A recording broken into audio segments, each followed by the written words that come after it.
talk a little bit about timeline because people are predicting that this war might end in a few weeks because it can't last long. But some other analysts actually say that this is a protracted war and it will continue slowly draining the resources of the US and Israel. What do you think, based upon your military experience and your political experience? Is this another protracted war in the Middle East, like the war in Afghanistan or Iraq, or do you think that this should shut up quite soon? That's the problem. You see, there it's you have to put the basically likeness or probability on the either of scenarios. This is called contingencies. Okay, you have to calculate contingencies and say at this stage.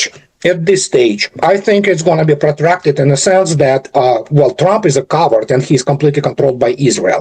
Israel needs the American boots on the ground, and so because Trump is completely controlled, he is basically sold out United States to Israel. There will be some kind of the at least attempt at the boots on the ground.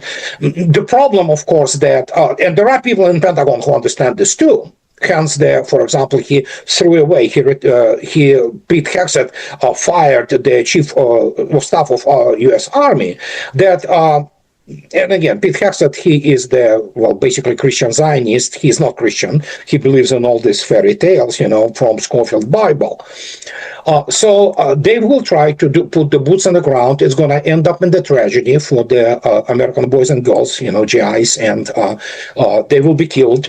And then it's going to be what is called they call it mission creep. In reality, it's cowardice, pathetic political cowardice in Washington, which is infested with the neocons.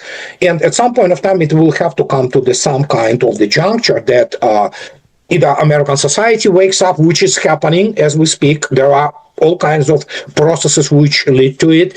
And it's still going to end up with a lot of people getting killed, on both sides.